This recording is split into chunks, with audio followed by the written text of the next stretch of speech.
ဒါကတော့ကျွန်တော်တို့ဖိလစ်ပင်းနိုင်ငံမှာဖြစ်ပွားခဲ့တဲ့ငလျင်လှုပ်ခတ်မှုပေါ့အဲ့ငလျင်ကကျွန်တော်တို့စက်တင်ဘာ30ရက်နေ့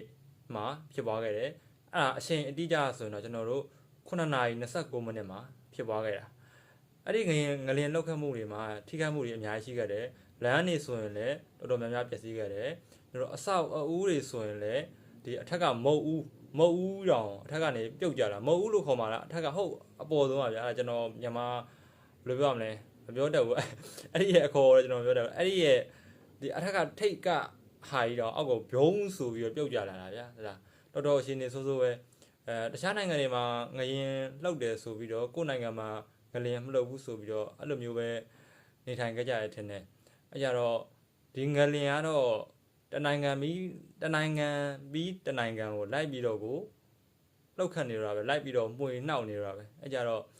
တခြားနိုင်ငံတွေမှာလည်းမဖြစ်ပါဘူးလို့မပြောနိုင်တော့ဘူးတခြားနိုင်ငံတွေလည်းသတိထားကြမယ်ထင်တယ်ကျွန်တော်တို့မြန်မာနိုင်ငံအနေနဲ့လည်းထပ်ပြီးတော့မလှုပ်နိုင်ဘူးလို့ကျွန်တော်တို့မဆိုလိုနိုင်ဘူးဒီငလျင်ကမိုးလေဝသတွေလို့တဲ့မှာကြိုတင်ခံမှန်းလို့ရတဲ့အရာတွေမဟုတ်တော့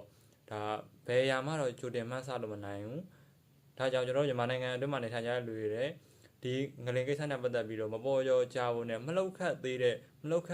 နေရာတွေမှာဆိုရင်လည်းလှုပ်ခတ်လာနိုင်ခြေရှိဖို့များပါတယ်များတယ်ဆိုတာကျွန်တော်တို့ရန်ကုန်တိုင်းဘက်ဆိုရင်ဒီမြန်မာနိုင်ငံရဲ့ဒီအောက်ခြေဘက်ချမ်းတောင်ဘက်ချမ်းဘက်ဆိုရင်လှုပ်ခတ်မှုအားတော်တော်နည်းသေးရထင်တယ်အဲကြတော့အဲ့ဘက်ကိုလာနိုင်ခြေရှိမလားတော့မသိဘူးပေါ့ဗျာဒါကျွန်တော်အနေနဲ့ကျွန်တော်ခံမှန်းခြေကျွန်တော်ရဲ့ကိုယ်ပိုင်